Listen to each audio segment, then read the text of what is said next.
to fit and pain-free the Bonnie Pruden way. I'm Enid Whitaker, and I'm joined by Sandy Dirks. Our program each month will center around fitness pioneer Bonnie Pruden and her accomplishments, her method of exercise, and pain erasure the Bonnie Pruden way, or Bonnie Pruden myotherapy, which is a way to get rid of muscle-related pain. Join us as we begin each meeting with a few tension-relieving exercises.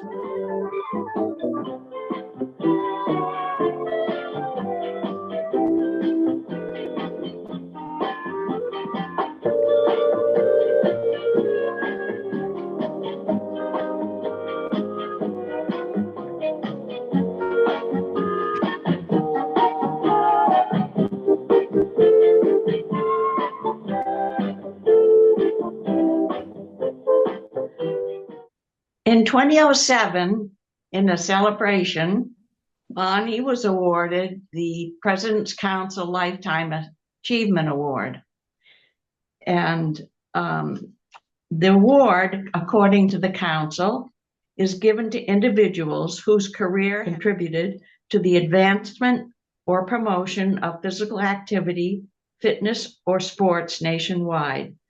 Winners are chosen by the members of the President's Council on Physical Fitness and Sports based on the span and scope of an individual's career, the estimated number of lives the individual has touched through his or her work, the legacy of the individual's work, and additional awards or honors received over the course of his or her career. Most of the millions of whose lives Bonnie has changed have never met her personally, but rather through her many books, records, and her hundreds of TV, radio appearances, and magazine articles. But others, like Sandy and me, were lucky enough to know Bonnie personally.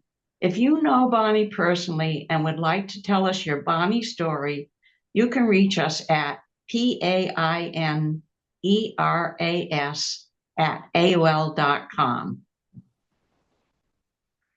So Diane, tell us who you are and what your Bonnie story is. So my name is Diane Drummond Sutkowski, and I grew up, Bonnie was one of our neighbors, and she lived about a mile down the road. And well, in the country, a mile down the road is a neighbor. So she, when I was a very little girl, I was probably 2, maybe 3 years old, Bonnie moved in, and my mother used to go down and help with the cooking and cleaning. So being a little toddler, I went with her and would run around through the house. I remember very brief things about the house. She had big round pillows that were made of fur, and I used to like to lay on the big round pillows made of fur. And then in one of the back bedrooms, she had a chair on a chain that you could sit in, and it just would hang and you could swing around in it. I remember she had a big stuffed tiger. It was just a big stuffed tiger, and I used to play with the big stuffed tiger. And I used to take naps on her couch on the fur pillows.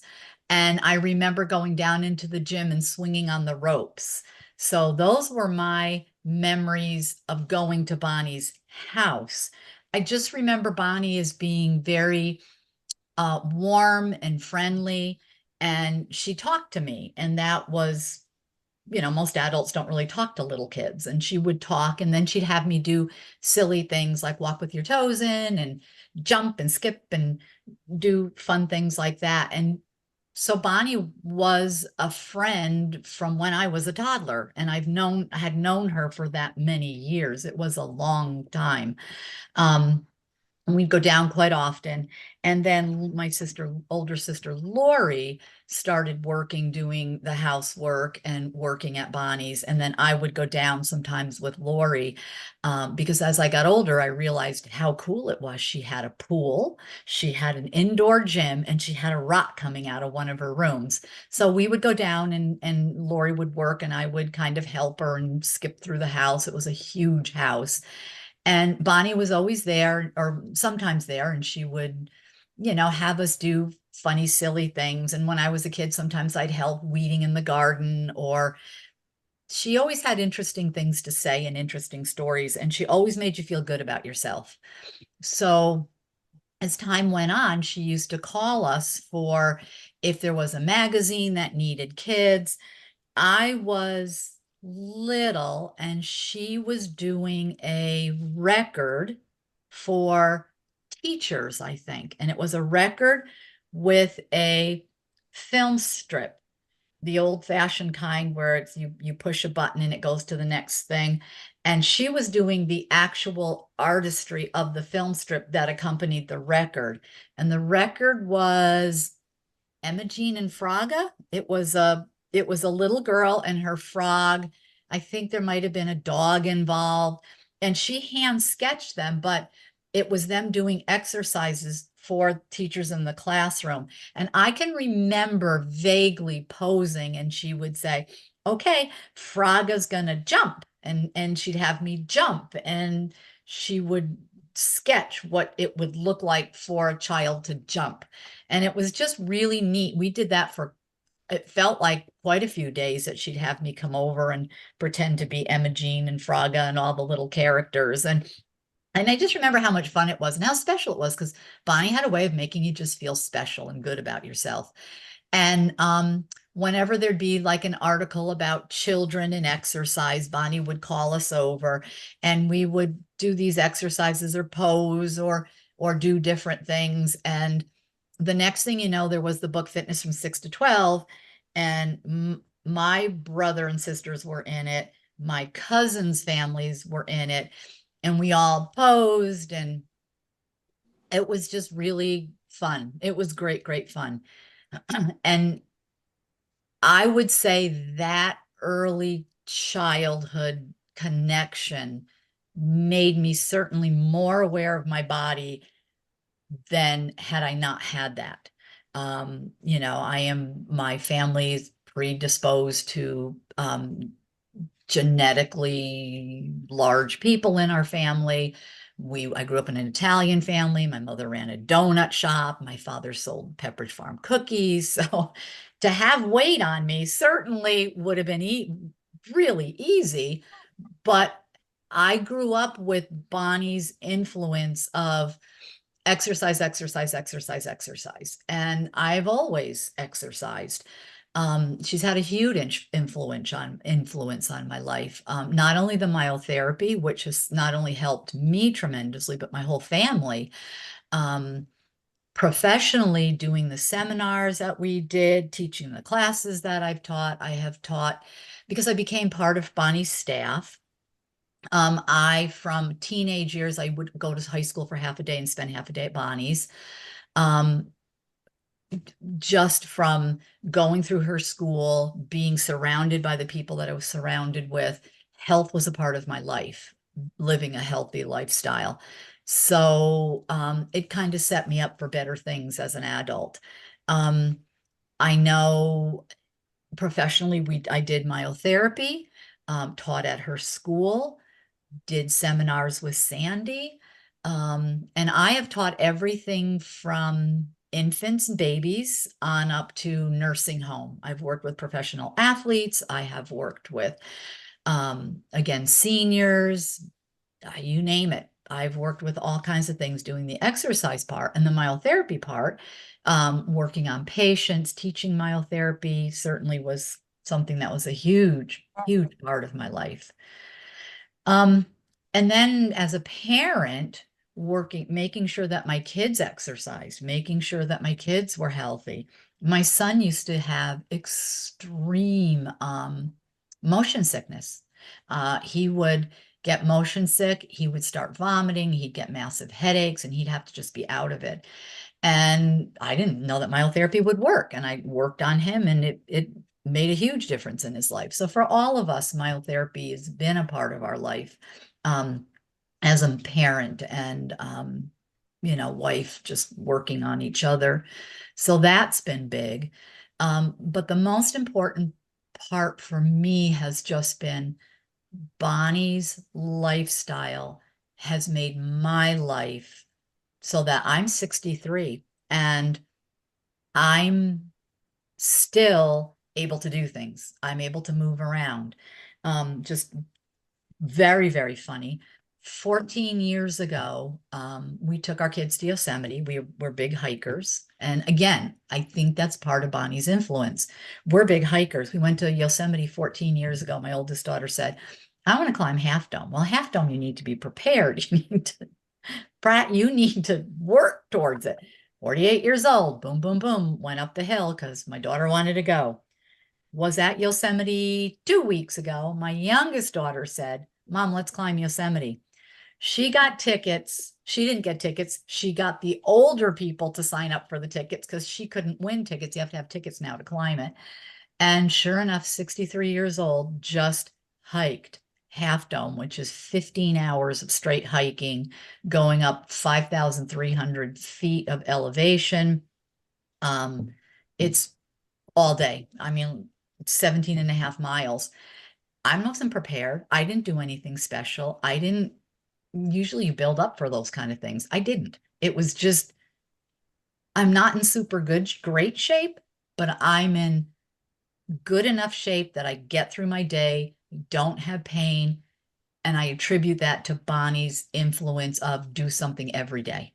And that's been a huge thing in my life.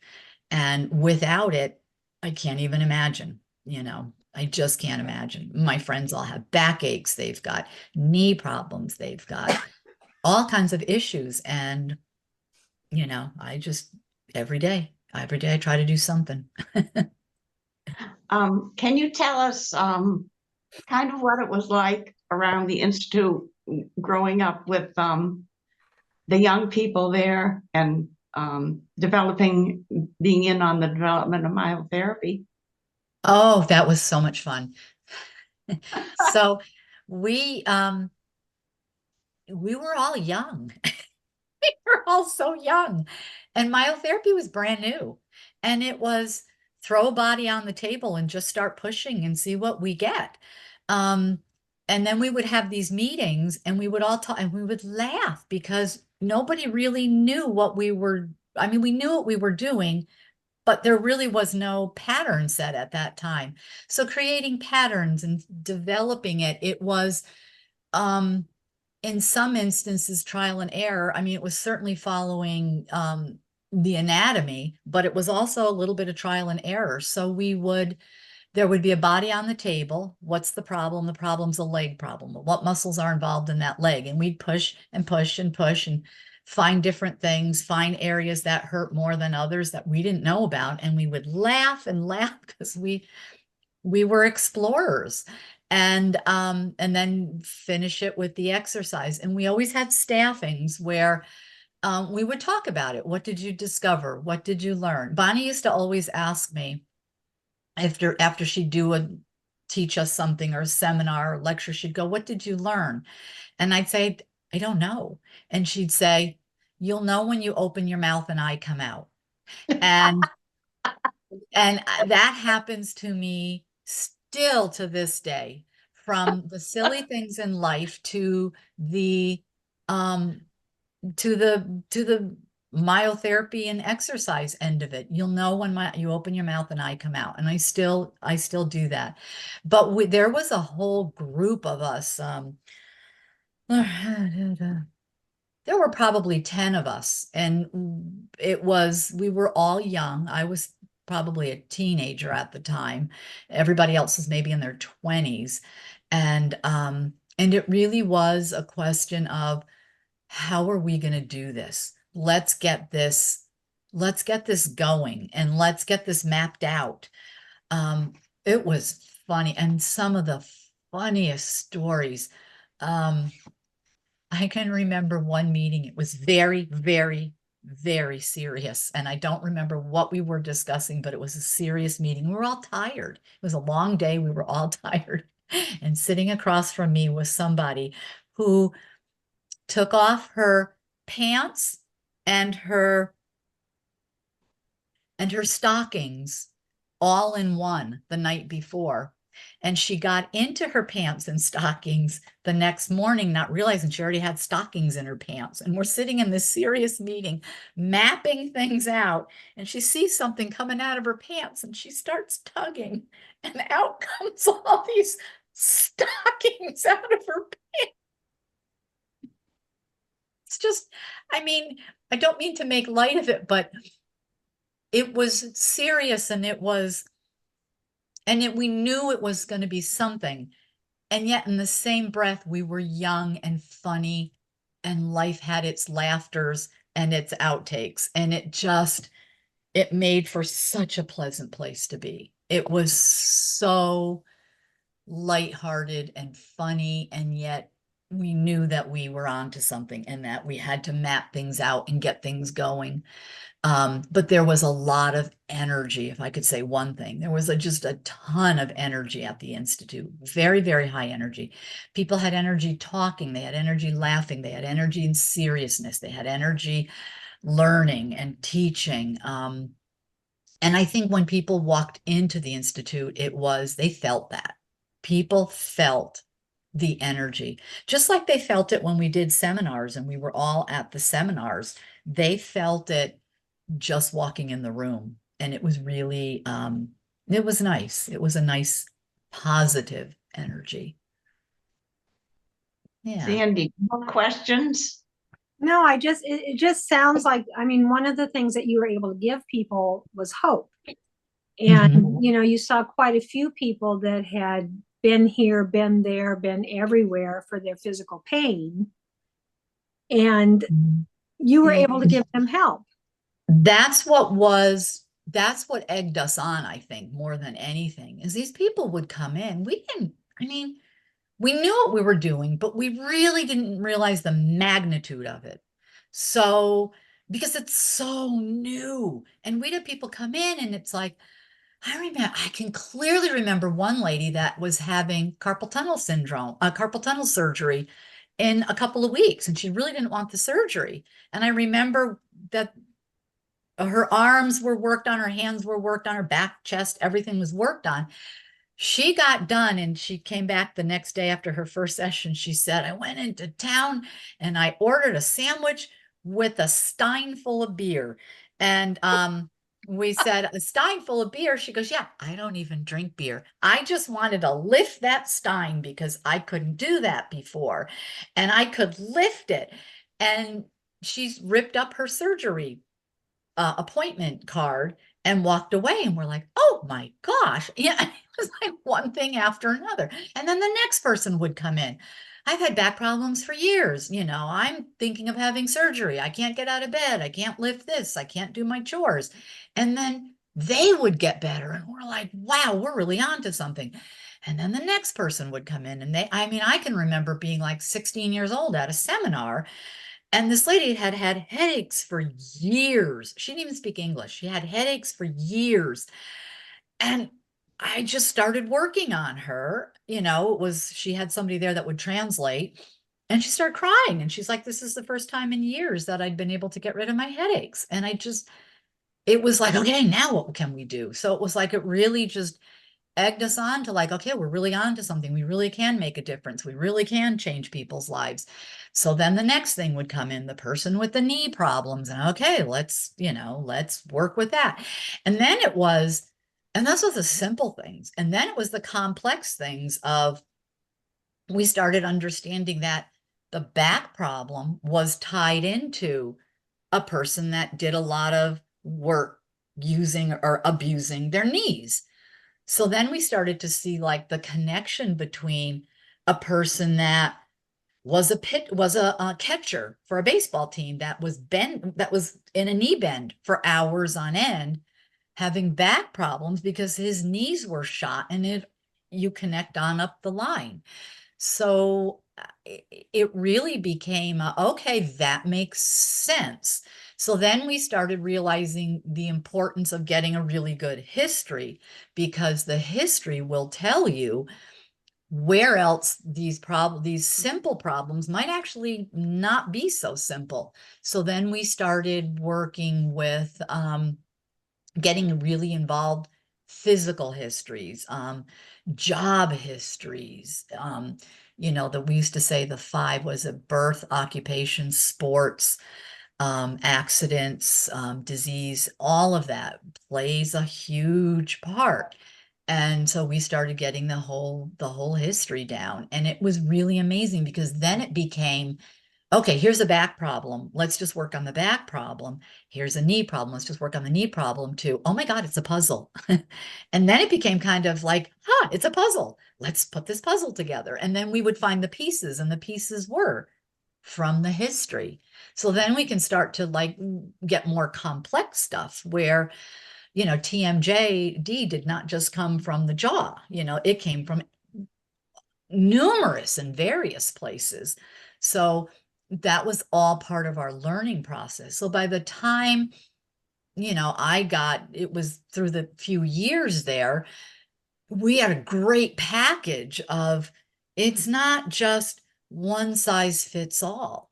It's the puzzle. And it was such a great package. And that's what I love about myotherapy, is that it is a package. It is, you know, there's the history. This is unique to this person. This is what we have to do for this person. These are the exercises we're going to need for this person. This is how they can help themselves, unique to them. Because as we've learned is, you know, a back problem with a person that's a catcher for a baseball team is a lot different than a back problem for a person that sits at the computer all day, because it comes from different areas. And learning those pieces and learning that puzzle was huge. And, you know, and Bonnie led us through it. I mean, she was the ringleader. She was amazing. And she listened to us, and she taught us, and she had a lot of background that we didn't have, that kind of helped fit those pieces together.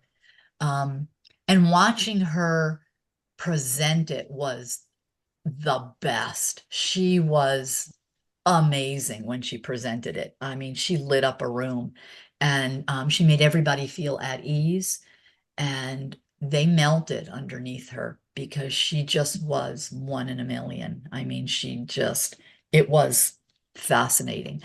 The myotherapy was game changing for so many, many, many people. And I can remember just in my own practice, the different things that I came across, and it was just very, you know, life altering. Definitely. Did the correctives, did you start doing the correctives right away with people? Or did that come after you were doing trigger points and figured what people needed? I think that came right away because is in Bonnie's history, she wasn't even using myotherapy to begin Right, with. She was just right. doing corrective exercise.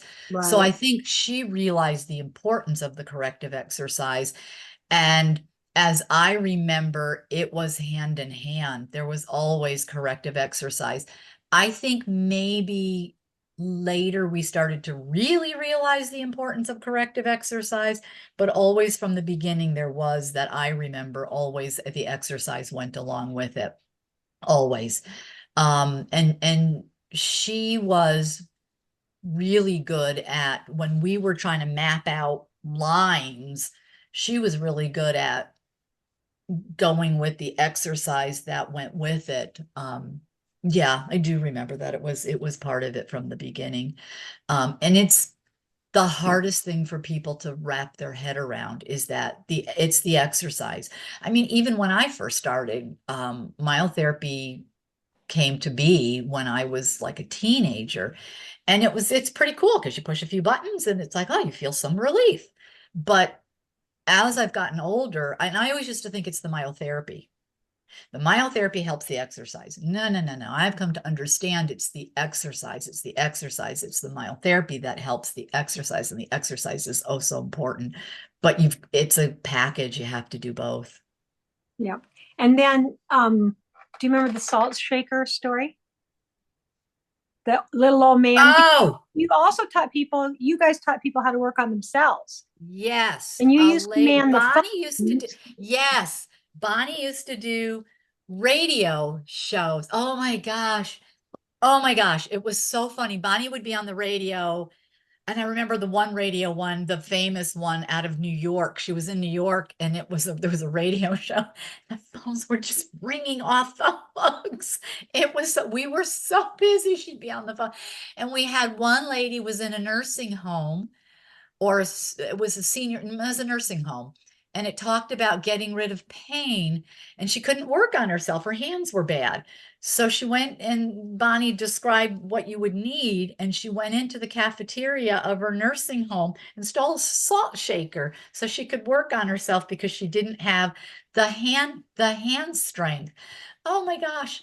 I remember I clearly, and she wrote that in. We got that in, we got that in we got all kinds of letters and notices of people that, I mean, it was life changing for so many people.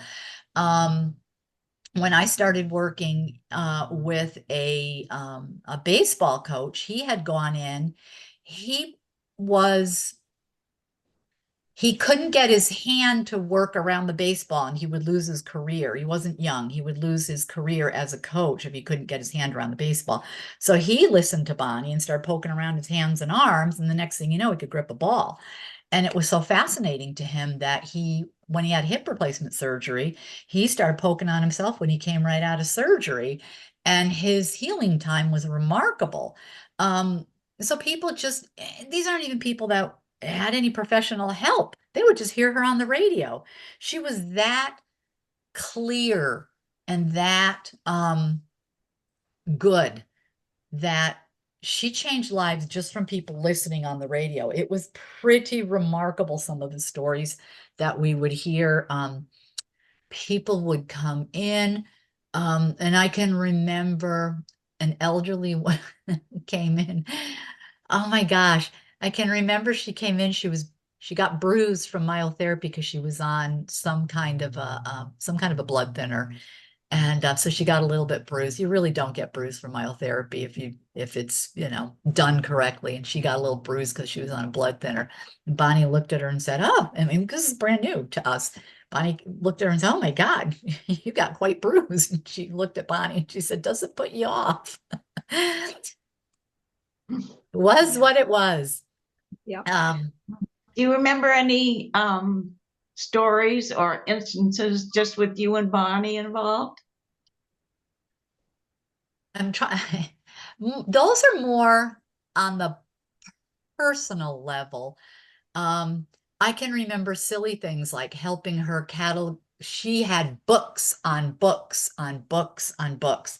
And I remember having to go through the books and we would write out little cards of what the book was about so she could catalog her books on little 3x5 cards. And I can remember sitting on her bed with her until late at night categorizing those books and laughing and laughing and laughing. She goes, "I'm tired. I think I'm going to go to bed." I said, "What? Where?" Looking at them, we just started laughing and laughing, laughing. I'm like, somewhere between, I don't know the names of authors, but somewhere between Jones and Smith is where you're going to be sleeping because you got books all over this bed. And we laughed. I mean, I really remember with her that she was larger than life, but she wasn't unreachable, if that made sense. She really was larger than life, but you could laugh at her and poke around with her silly things. I mean, I certainly remember the professional stuff, but the stuff that lights up in my head was much more of the personal stuff. Painting her pool. She had this ginormous pool and she just let us paint it. So we painted all kinds of crazy things on it. And she just got such a kick out of that. Getting ready for the seminars, we'd be outside painting equipment and she'd come out and laugh with us, and gardening with her. I loved gardening with her. She would talk to the vegetables. She would weed and tell silly stories. I remember her stories. I had such a clear grasp of history. I remember her talking about the Great Depression, where her family lost everything. And I can remember the story of her coming off the subway. Of course, she had nicer clothes, but there was no money behind them anymore. They were from when they had money. She'd been in school. She got off the subway to go home, and some man asked her for a nickel. And she looked at him and she said, "Sir, I'm really sorry. I don't have any money. We've lost it all." And the man said, "That's okay." And he gave a nickel for an apple. He was trying to sell her an apple for a nickel. And he said, "That's okay." And then he gave her an apple and a nickel. And I just, you know, just those stories of history and how we're all in this together, and just remarkable sense of that. The myotherapy, I can remember her, we would be working on somebody in her office, and she would be working on them, and she'd say, "Okay, come on in here. Can you feel this?" And you'd get in there and you'd feel something, and she'd go, "Okay, let's push right here. Let's push right there." And that's how I learned, was really hands-on. And I know Sandy always used to tell this story because it cracks me up. You'd be in a seminar and there'd be 200 people there, and Bonnie would go, "Come on up here, teach them about this, or tell them this." It's nothing like getting thrown into the deep end, but she boosted your confidence in a way that you knew you could do it, because you'd be in front of 200 people and you'd open your mouth and Bonnie would come out, and you knew it was okay because you'd heard it enough, you'd seen it enough, you could do it. And the exercise, being the ballet trained that she was, she would strive for perfection or damn near to it. So she made you really good. It wasn't just throw your arms around. There was a beginning, a middle, and an end. And the toes had to be pointed. I can remember being a little girl, point your toes, point your toes, point your toes. And then I can remember at seminars, her following people across the floor, point your toes, bend your knees. She wanted that for us. She wanted us to be clear and precise. She wanted us on our game. And I can remember her teaching it. And I can remember how she would break things down, how she would break down stepping on turtles instead of doing, I don't know, step ball chain or whatever salsa or tango that she was teaching. You're on the dock, step on the turtle. She could visualize things better than anybody. I mean, she could come up with a way to break something down out of thin air to make it so that somebody who had no idea of anything knew what they were doing. You're not putting your arm under you're guiding it through, you're skipping, you're whatever. And she got us moving. And my favorite things are at the seminars, watching her teach an audience who had never experienced it before, and the sheer joy that she could bring out of a room full of strangers. Great fun. The 5-day workshops were probably the most moving things that you could imagine. She would take a room full of strangers that were kind of cold and kind of not sure why they were there, and she could bring them along so that by the 5th day, I think it was the 4th or 5th day, they would have to lead something. And they were like little kids by then. They were best friends. They were holding each other and laughing and experimenting and trying, and they'd present something, we'd all laugh. We would just roar. It was a great way to get people to move. And they'd say, "I had no idea I could move like this." But they didn't know it because they were having a good time. And that was part of Bonnie selling magic. And behind that magic, there was a whole lot of movement. And it was awesome. Just awesome. It was a great childhood. A great way to grow up. So I remember you saying you couldn't imagine a world without Bonnie. Yes. And it's sad without Bonnie, because Bonnie was magic. She really was magic. And it was just wonderful knowing that she was there. She had answers. And even if she didn't have answers, she had a response that just made you feel good for anything. It's sad that she's not here because I can only imagine where she would have taken this had she had more years. The magic was real for so many people for so long.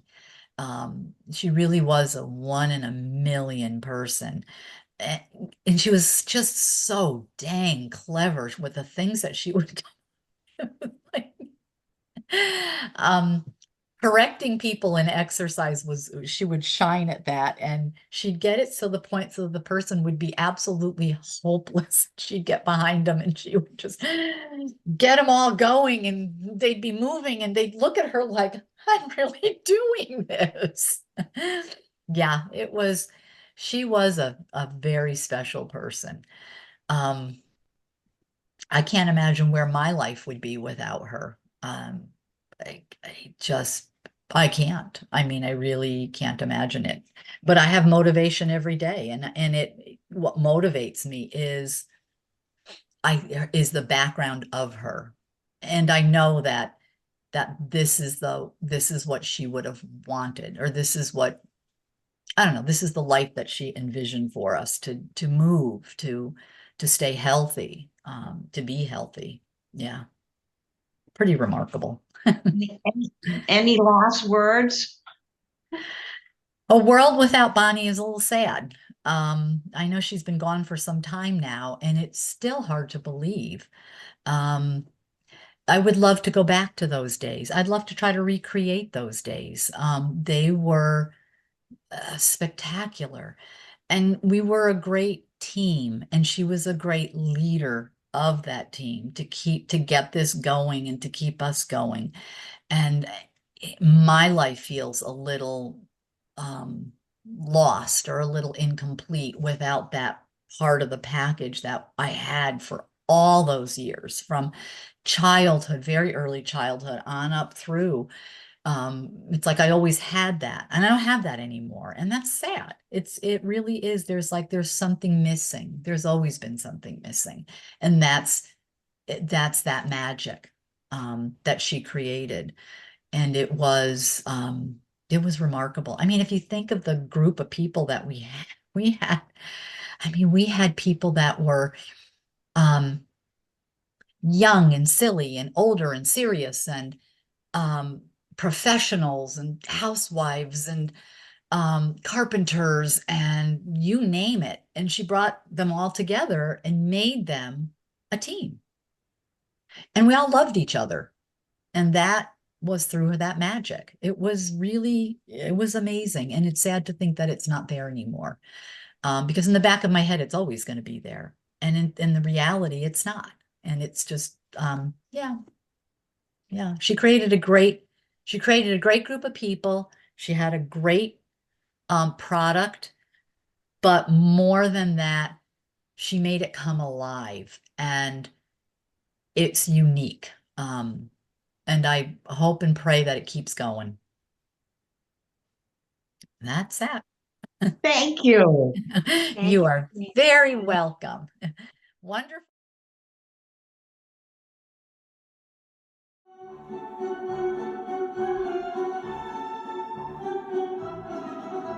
And hold on to the bottom of your chair on one side.